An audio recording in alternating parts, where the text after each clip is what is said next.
Assalamualaikum warahmatullahi wabarakatuh. Selamat pagi anak-anakku sekalian. Semoga kalian tetap dalam keadaan sehat, tak kurang suatu apapun.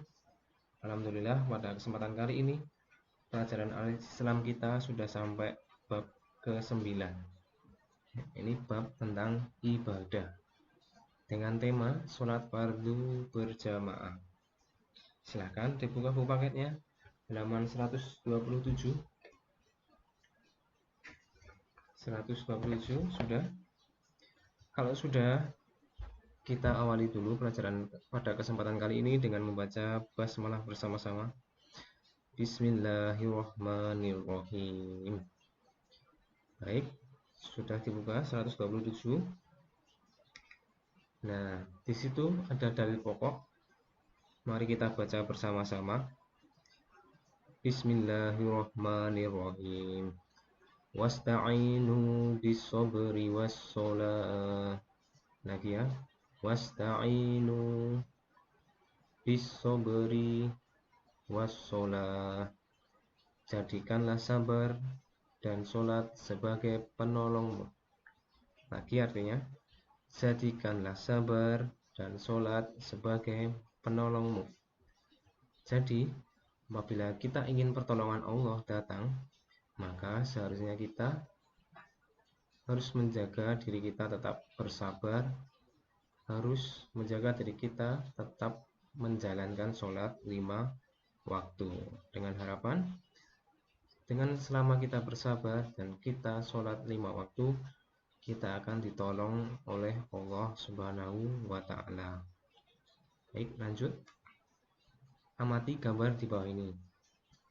Bisa diperhatikan, ini kakak-kakak kalian sedang melakukan apa? Sholat, betul. Sholat di unit 3. Sama. Dulu kalian juga pernah sholat di sini kan?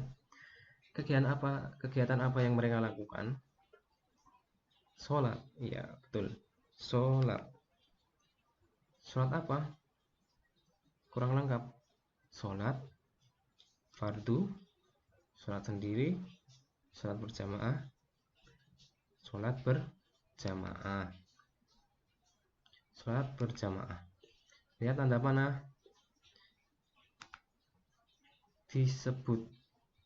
Apakah anak yang berdiri di depan? Ini anak yang berdiri di depan disebut imam. Betul. Sekarang kalau yang berdiri di belakang, nih lihat orange itu, lihat garis orange. Ini disebut dengan, kalau anak yang di belakang namanya makmum. Jelas ya, imam yang ada di depan, sedangkan makmum yang ada di belakang.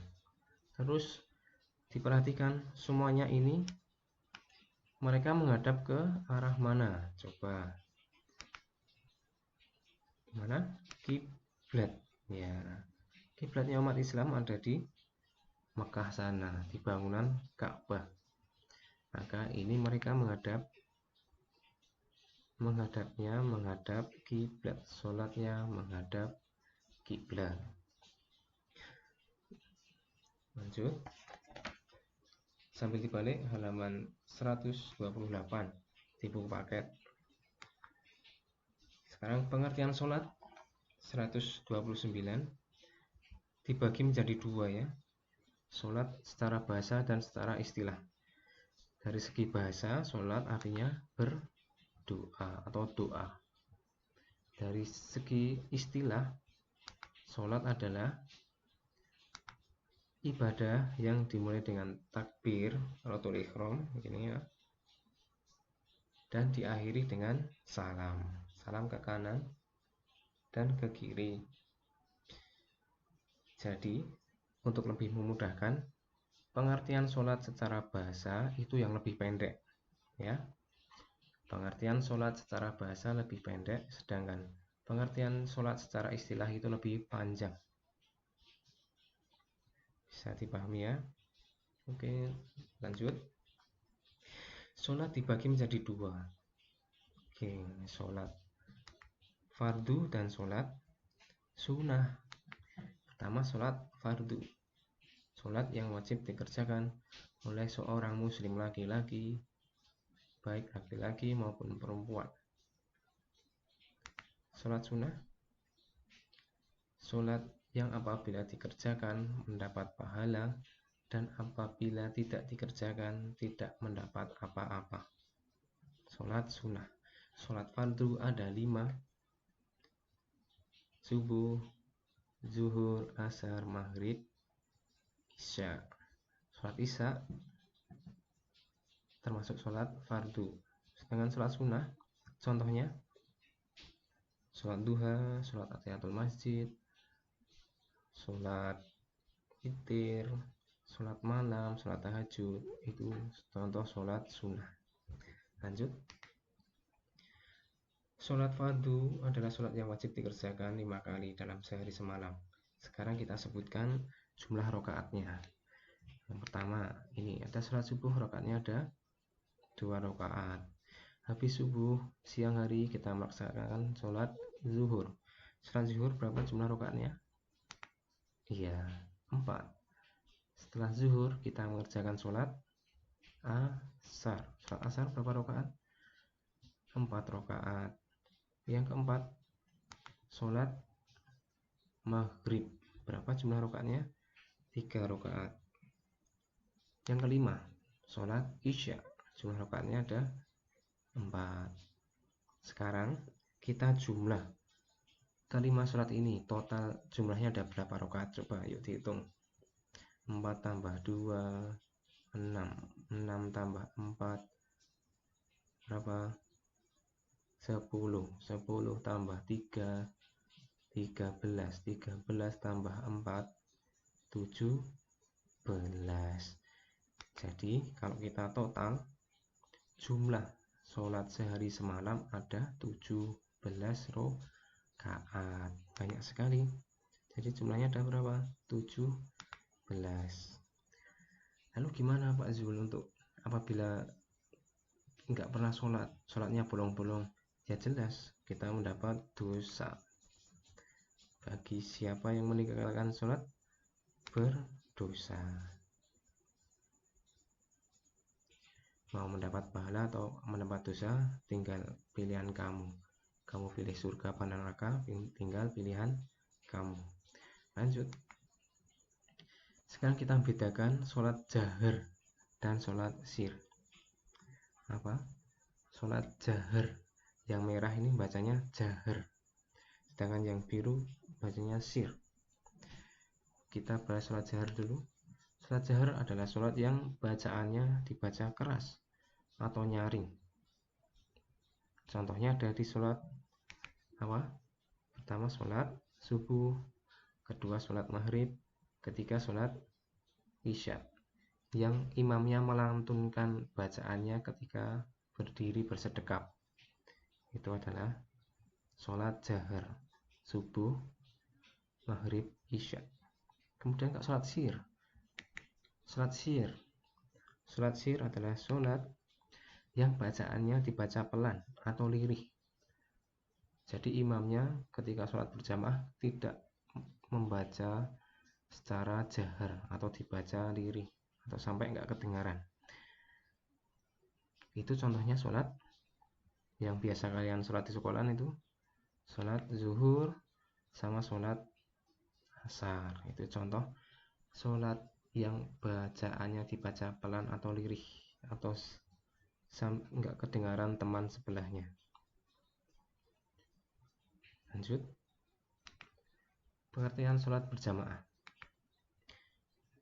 Sholat berjamaah jelas ya, sholat yang dilakukan lebih dari 1 orang, 2 orang sudah termasuk berjamaah, 3 orang, 4 orang, 5 orang, dan seterusnya.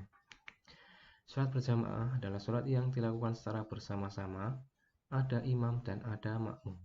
Ingat syaratnya, jamaah ada imam dan ada makmum.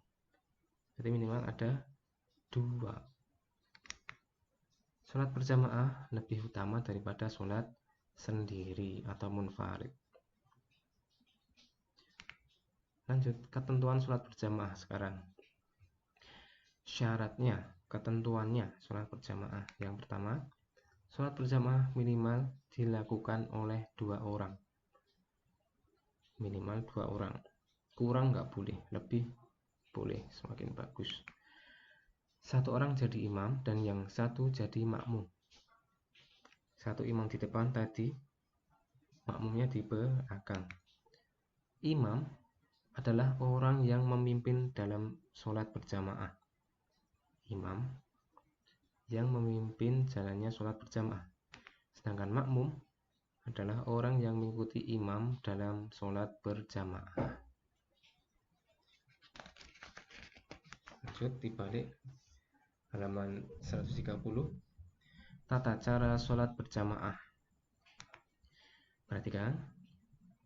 Yang pertama, imam bertugas mengatur shaf atau barisan. Ya, diatur shafnya. Itu adalah tugas dari imam. Mengatur shaf jamaah atau makmum. 2. Imam diutamakan yang fasih baca Al-Qur'annya.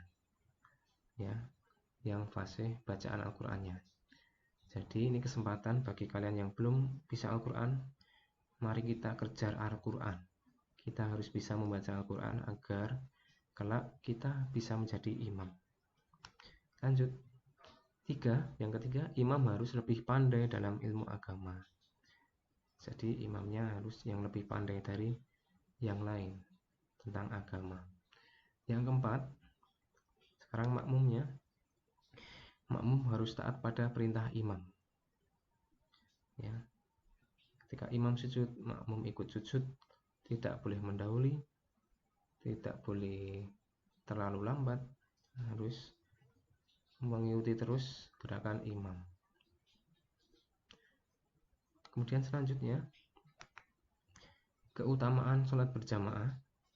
Manfaatnya, keutamaannya sholat berjamaah adalah yang pertama, sholat berjamaah lebih utama dilaksanakan di masjid. Di masjid ikut sholat berjamaah. Yang kedua, sholat berjamaah pahalanya 27 kali lipat dari sholat sendiri. Kalau sendiri hanya 1. Kalau berjamaah dapat 27. 3.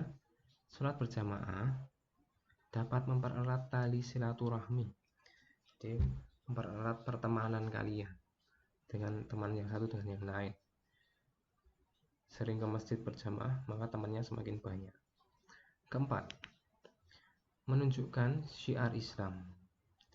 Jadi orang yang berjamaah itu terlihat kalau syiar Islam itu sangat erat, sangat kompak, sangat patuh terhadap pimpinan. Pimpinannya seorang imam. Ini keutamaan sholat berjamaah. Kemudian Pak Zul juga perhatikan ini bedanya imam dan makmum. Ya, tugas imam dan makmum dalam sholat. Yang pertama, imam memerintahkan untuk iqomah. Makmum, salah satu dari makmum melaksanakan iqomah. 2. Tugas imam mengatur shaf dan memberi aba-aba. Sufakum fa in taswiyata sufu fi min tamamis shalah. Nah, itu aba-aba imam. Terus makmum tugasnya melaksanakan aba-aba imam dengan meluruskan shaf. Kemudian tugas imam yang ketiga adalah melihat shafnya sudah rapi, sudah lurus, maka imam melakukan takbiratul ihram untuk memulai sholat. Kemudian makmum mengikuti gerakan imam, tidak boleh mendahului atau menyamainya. Imam dulu baru disusul makmum. Keempat, tugas imam dan makmum. Setelah selesai sholat, imam menghadap ke arah makmum atau menghadap ke sebelah kanan bila ada kesempatan digunakan untuk memberi tausiah atau berzikir dan berdoa. Kemudian tugas makmum, setelah selesai sholat, makmum menghadap kiblat, mendengarkan apa yang imam sampaikan, berzikir dan berdoa. Baik, untuk pertemuan kali ini cukup sekian. Nanti tugasnya memfoto halaman 131 sama halaman 132 dan sekalian 133. Nanti tugasnya Pak Yul share di Google Classroom masing-masing.